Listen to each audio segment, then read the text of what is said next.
Quran ay ginawa ng Allah na pinaka-himala na dala-dala ni Prophet Muhammad sallallahu alaihi wasallam. Pinasok mo yung karayong, yung nabawas ng karayong na tubig mula dun sa dagat, ay ganun lang mabawasan ang pagmamayari ng iba.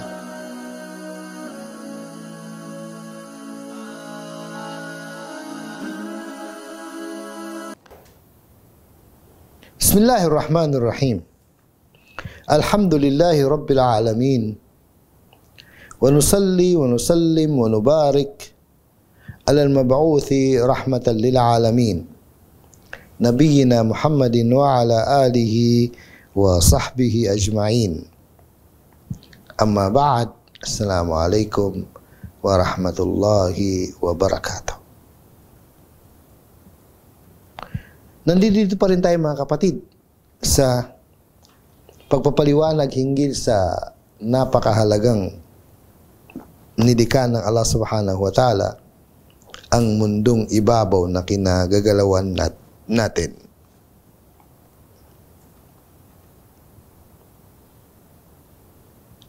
Merong isang astronaut ng kanyang pangalan si Jens. Ito ang kanyang sinasabi. Bakit natin pinapaliwanag ito mga kapatid? Para makikita natin kung gaano katotoo ang kanilang mga sinasabi. Sabi niya, ang ang bagay na kung saan ito ang pinag-ugatan o pinanggalingan ng mundong ito na kinagagalawan natin kasama na yung mga nasa taas. Sabi na ito ay nagkumpisa ng gas, yung gas na kumalat sa lahat ng lugar. Lalo-lalo na sa himpapawid. Na kung saan itong gas na ito na may kasamang parang tawag nito parang usok. Gas na umuusok. Okay?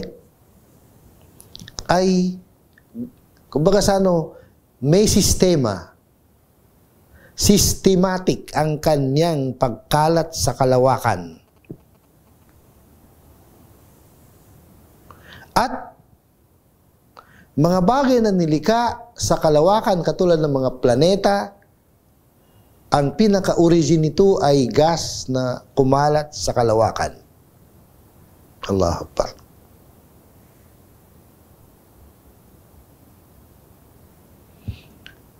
Sabi naman ng isang professor din, isang scholar din na si Jambu, sabi niya, ang mundong ibabaw na ito ay nagumpisa na punong-puno ng usok ng gas na kung saan ito'y kumalat sa lahat ng sulok ng merong sistemang sinusunod. At dahil dito sabi niya, ay nagumpisa ang paglikha ng kalupaan. Allahu Akbar. Mga ganitong mga pagsasabi, mga kapatid, sa banal na Quran, hindi ito bago. Sa halip mga ganitong mga pagpapaliwanag, ay kung tayo ang tatanungin, kung wala pa tayo alam sa Quran, ay maaaring hindi tayo maniwala. Dahil siyempre sila, katulad ng sinasabi natin, bago nila ito na-discovery, ay dumaan sila sa mahabang proseso, mahabang experiment. Bago nila ito ma-discovery. Allahu Akbar. Na kung kaya tayo, kung wala tayong nababasa sa banal ng Quran, ay maaaring hindi tayo maniwala. Allahu Akbar. Samantalang ito ang sinabi ng Allah nung nilikha niya ang kanyang mga nilikha, lalo-lalo na ang kalupaan at kalangitan. Sa Surat Fussilat, sabi ng Allah, ba'a'udhu billahi minasyaitanir rajim. Sabi niya, thumma stawa ila as-sama' wa hiya dukhanun فقال لها وللأرض ائتيا طوعا أو كرها قالتا أتينا طائعين.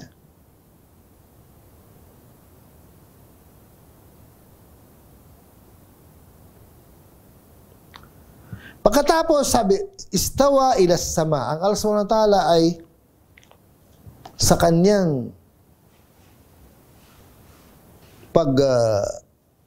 paroon sa kanyang mataas na kinaroroonan, ay inumpisa niya ang paglikha ng mga kalangitan at ang kalupaan. At sabi doon, ano yung meron doon? Sabi niya, wahiya dukhanun. Ito ay usok ng gas na may usok. Faqala laha walil ard. Sinabi ng Allah sa mga kalangitan at ang kalupaan, i'tiya taw'an aw karhan. Sumunod kayong dalawa, gusto nyo o ayaw nyo? Sabihin, wala kayong magawa, kailangan sumunod kayo. Sabihin, susunod ba kayo? Anong sabi ng dalawa? Qalata atayna ta'i'in. Sabi niyo, Allah, kami ay pumarito para sumunod. Sabihin, susunod sila sa kanong gusto ng Allah. Ibig sabihin, yung gusto ng Allah na sila ay, sabihin, likayin na paghiwalayin na mayroong kalangitan at mayroong kalupaan. Allahu Akbar. Ang pinakapunto natin dito yung pagkasabi ng Allah, wahiya dukhan. Ito'y usok ng gas. Usok. Kaya dito sa sinabi ng Allah na matagal na yung sinabi, ayon sa Surat Fussilat, bago lang na-discover ng mga scientists ng mga European sa Europe, sa Amerika at sa Canada, ay matagal nang sinabi ng Allah subhanahu wa ta'ala. Allahu Akbar. Kaya ano ang nilinaw sa atin ng banal na Quran hinggil sa bagay na ito? Nilinaw na sa atin na nagbigay siya ng paglalarawan na itong bagay na ito, itong nilikha ng Allah, ang mga kalangitan at ang kalupaan, ay nagkumpisa sa pagiging usok. Itong usok, mga kapatid, ay naintindihan ng mga Arabs. Dahil ito'y nakikita nila. Kaya hindi na kailangan ang experiment.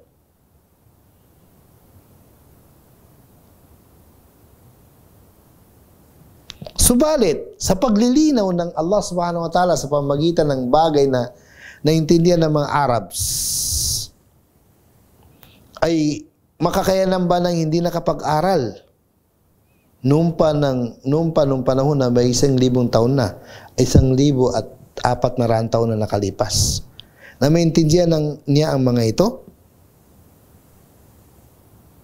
Maintindihan ba nung tao na walang kamuwang-muwang sa mga bagay na ito na si Prophet Muhammad sallallahu alaihi wasallam? Maintindihan niya ba kung paano ito nangyari? Sa panahon na ang mga tao ay hindi nila alam. Sabihin, nakaintindihan nila ang Arabic, yung dukhan, naintindihan nila. Pero hindi nila naunawaan kung paano nilikha ng Allah subhanahu wa ta'ala ang kalangitan at ang kalupaan. Ang mga sikreto nito, wala silang kamuwang-muwang. Ha? Walang kamuwang-muwang yung mga sinaunang mga tao. Yung mga Arabs na kung saan sa kanila ipinahayag ang banal na Quran, wala silang kamuwang-muwang dito. Ganun din si Prophet Muhammad sallallahu alaihi wasallam, wala siyang kamuwang-muwang dito. Anong pinapatunayan nito? Kayong mga gusto ko makaintindi, kayong mga hindi Muslim na nanonood sa amin. Kung ang Quran ay hindi galing sa Allah, paano na ipaliwanag ng banal na Quran na ang mundong ito ay nag-umpisa sa usok? gas na usok. Paano na ipaliwanag sa banal na Quran ng mga bagay na ito kung ang salita ay galing kay Muhammad sallallahu alaihi wasallam o galing sa mga Arabs o ikinope lang niya? Paano mangyari? Hindi pwede mangyari. Ibig sabihin, ang pinatunayan ng paglalahad o paglilino na ito'y pinatunayan niya ang banal na Quran ay hindi salita ng mga Arabo, hindi salita ni Prophet Muhammad, hindi marunong sumulat, hindi marunong bumasa.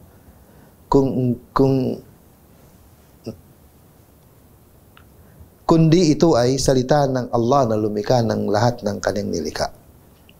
Lumikha ng sanglibutan. Allahu Akbar.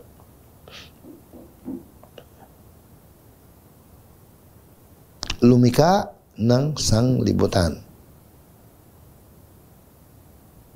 Ngayon mga kapatid, yun yung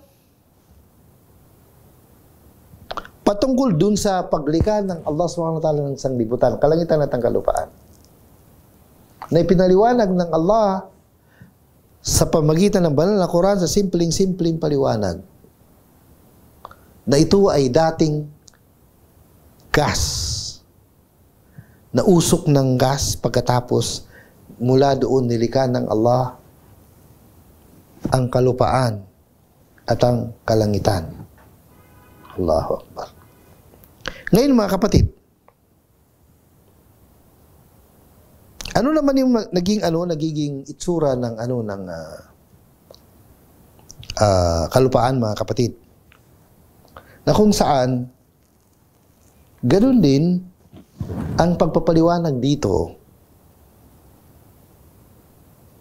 ay pagkatapos ng mahabang experiment, pagkalipas ng mahabang experiment, saka ito na ipaliwanag.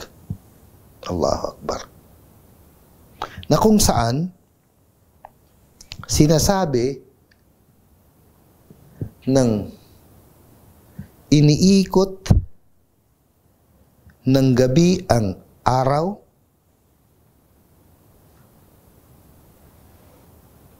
iniikot ng gabi ang araw, at alam natin na ang mundong ito na kinaroon natin, tinatawag natin yung Earth, hindi siya yung kumplito na katulad talaga ng bilog na bola. Sabihin, hindi bola, bilog na bilog talaga. Kundi itlog ang dating. Kaya, isa rin sa patunay na ito ay hindi siya yung bilog na katulad ng sabihin natin suha o katulad ng bula, kundi medyo pahaba ng konti. Ay ipinapaliwanag din ng banal na Quran na ito ay unti-unting nababawasan sa kanyang dulo.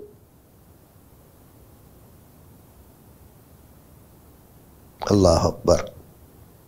Unti-unting nababawasan sa dulo nung kalupaan na ito.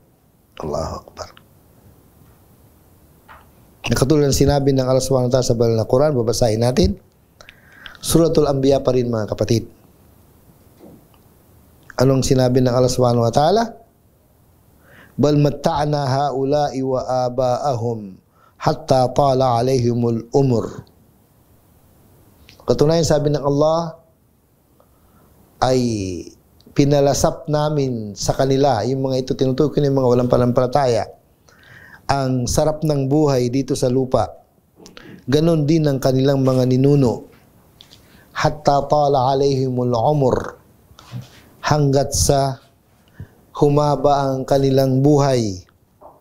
Sabihin, humaba ang kanilang buhay, marami silang nakikita, marami silang naranasan. Diba? Sa haba ng kanilang buhay, marami silang nakikita, marami silang natutuklasan.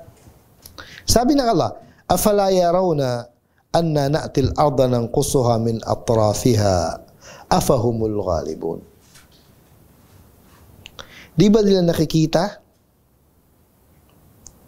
na ang mga kalupaan ay unti-unti namin binabawasan, sabi ng Allah, sa mga dulo nito. Allahu Akbar. Actually, kung titingnan natin yung mga pangyari, totoo talaga yun.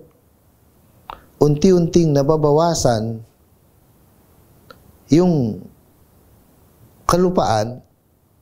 Siyempre, sa dulo nito, siyempre, anong dulo ng kalupaan? Natural, mga kapatid, ang dulo ng kalupaan ay tubig. Siyempre kasi yung earth natin ay mas malawak yung tubig kaysa kalupaan. At bukod dun sa mas malawak ang tubig sa kalupaan, unti-unti pang nababawasan yung kalupaan. Ipagpatuloy po natin, mga kapatid. Diyan lang muna kayo. Ang Quran ay ginawa ng Allah na pinaka-himala na dala-dala ni Prophet Muhammad sallallahu alaihi wasallam. Pinasok mo yung karayong, yung nabawas ng karayong na tubig mula dun sa dagat, ay ganun lang mabawasan ang pagmamayari ng iba.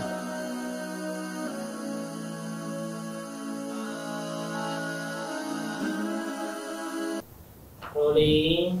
Episode 40, take 1, gap 2, and 3, 2, 1. Mga kapatid, babalikan po natin yung aya na nabanggit natin sa Suratul Anbiya pa rin, Surah 21,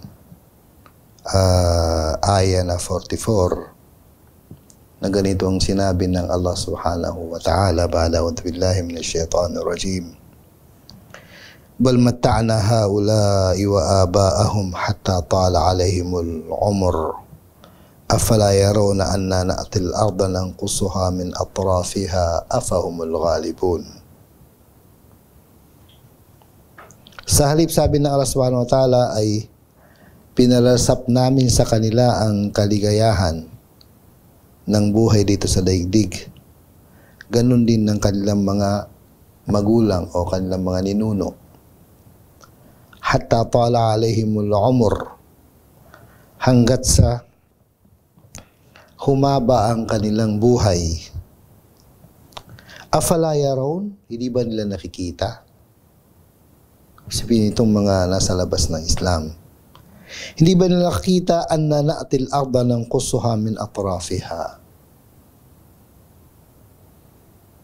Na kami, sabi ng Allah, ay binabawasan namin ang kalupaan mula sa mga dulo nito. Afahumul ghalibun? Sa tingin kaya nila sila ay mananalo? Dito sa mga bagay nito ng Allah subhanahu wa ta'ala nagsanhi na binabawasan niya yung kalupaan. Ibig sabihin, lumalawak yung mga karagatan.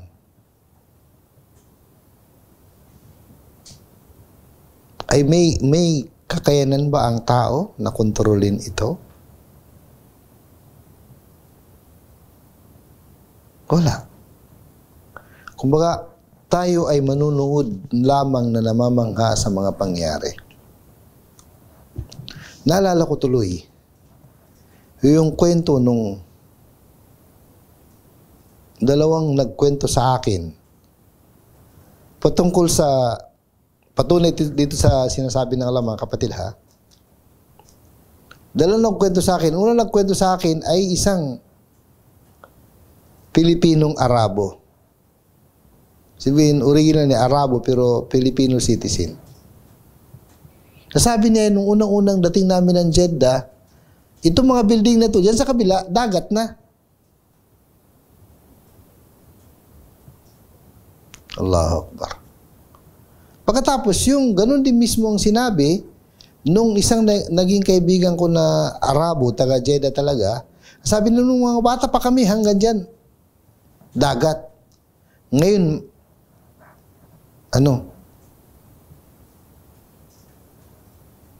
kaya yun ang mga pangyari, mga kapatid, na tayo namamangha sa mga pangyari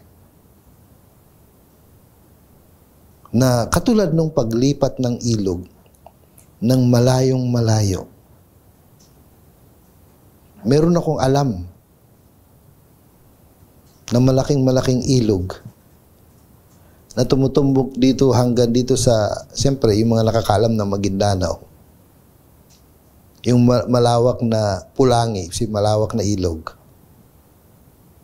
Dahil kasi dun sa malawak na ilog na tinatawag na Pulangi, ay tumutumbok doon ng iba't ibang ilog na doon naipon sa lugar na yun, kaya lumalaki siya. Isa sa pinangagalingan ng ilog ay kung saan, lugar na kung saan, pwede natin sabihin sa hindi masyadong maiksing panahon na ako ay namuhay bilang sa aking kabataan doon sa lugar. Sabihin, ang edad ko siguro ay mula 9 to 11. 9 years old hanggang 11. Nandun kami sa area at nakita ko yung mga ilog. Nagulat na lang ako. Wala na doon ng ilog. Lumipat na sa iba. Ang punto lang dito, sabi ng Allah, afahumul ghalibun, may magagawa ba sila? Wala tayong magagawa. Wala tayong magagawa. Paano man ang gagawin ng Allah sa kanyang mundo na kanyang nilikha, wala tayong magagawa. Allahu Akbar. Ngayon, pangalawang katibayan ay nasa Surah Az-Zumar, Surah 39, ayah number 5. Ganito ang sinabi ng Allah, ba'da a'udhu billahi minasyaitanir rajim. Khalaqas samawati wal arda bil haqq yukawwiru al-layla 'ala an-nahar wa yukawwiru an-nahara 'ala al-layl. Allahu Akbar. Khalaqas samawati wal ard. Nilikha niya, ang Allah SWT, nilikha niya mga kalangitan at ang kalupaan. Bilhaq na ito'y katotohanan. Walang ibang lumikha nito kundi siya lang.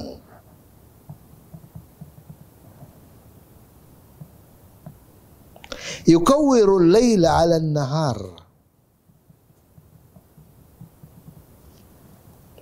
Pinapaikot niya ang gabi sa araw.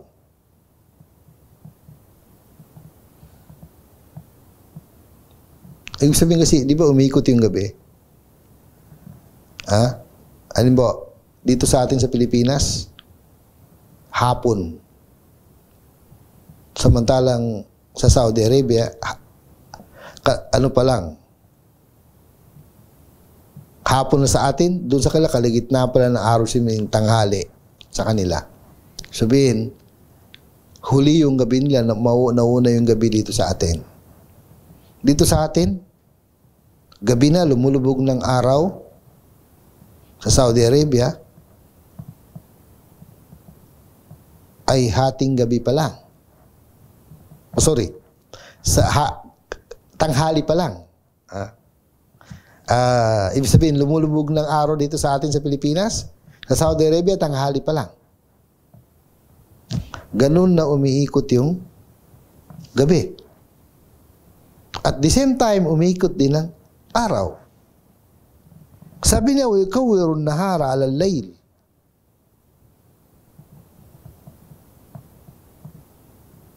Iniikot din ng araw ang gabi. Siyempre parehong umiikot. At sabi niya, وَسَخَّرَ الشَّمْسَ وَالْقَمَرَ. At nilikha niya para sa ating kapakinabangan ang araw at buwan. Kullu yajri li ajalin musamma.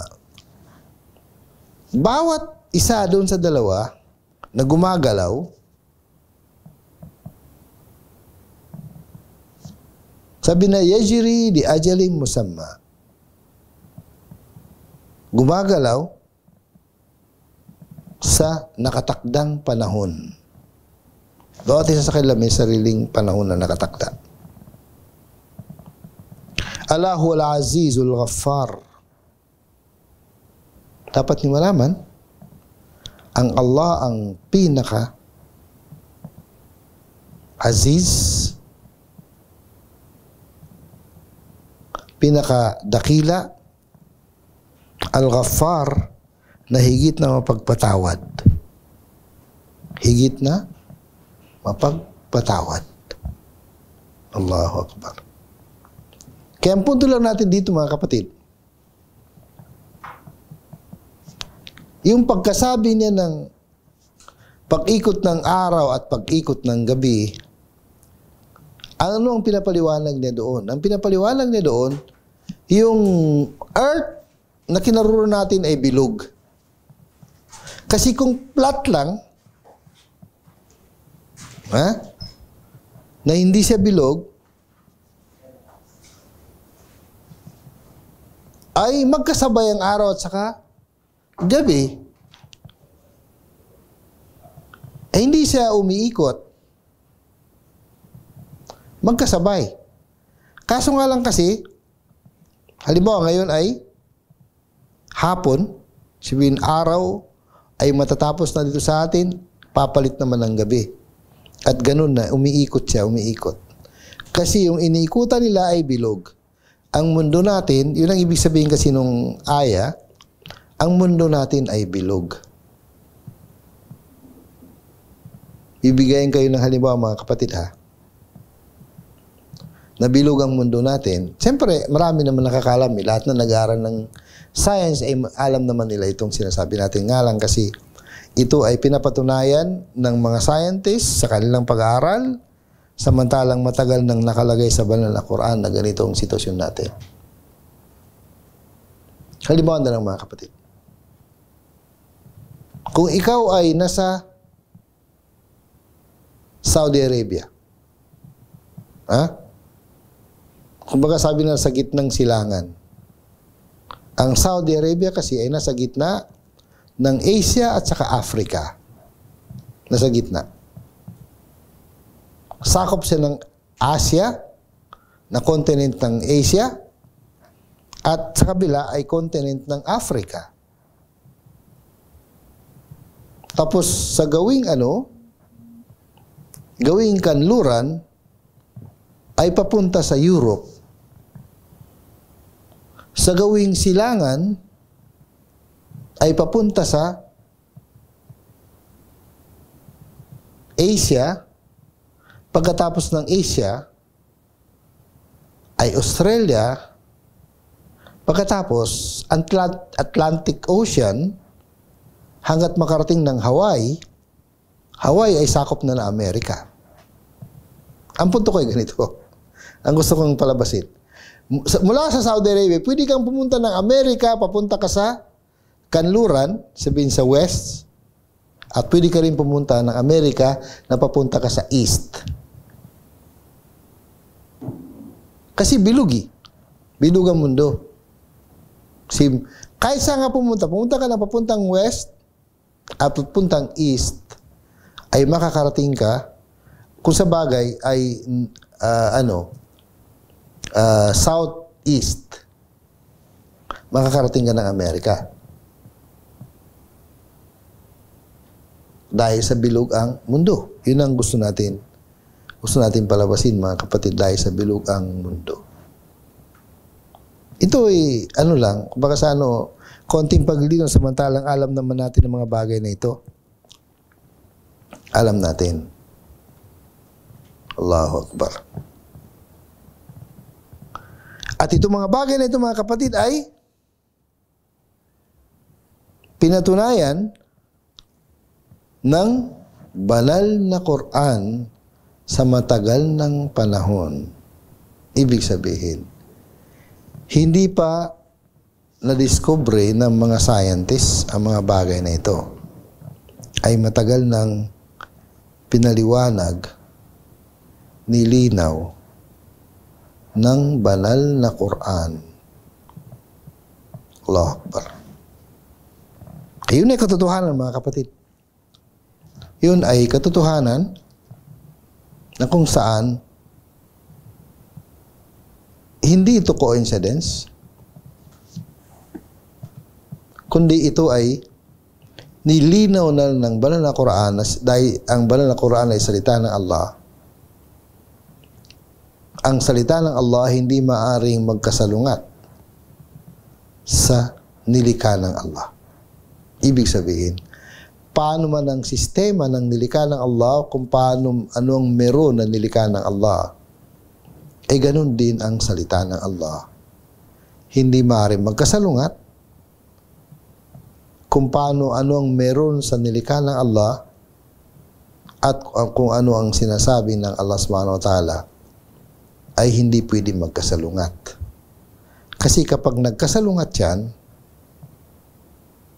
ay isa sa dalawa. Maaring mali yung salita,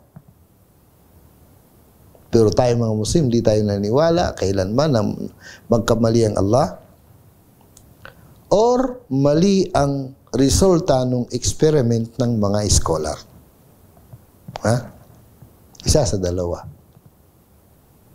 Hindi totoo yung salita, at hindi maaari sa banal na Quran, hindi totoo ang banal na Quran, or hindi totoo ang mga na-discovery ng mga scientists na mga nag-experiment ng kanilang mga pinag-aralan na mga pangyari. Kaya yun ay mga katotohanan, mga kapatid. Nalilinaw sa atin ang banal na Quran bilang salita ng Allah na naglilinaw ng kung ano ang meron sa kanyang nilikha. Maraming pong salamat mga kapatid. Jazakumullah khair. Assalamualaikum warahmatullahi wabarakatuh.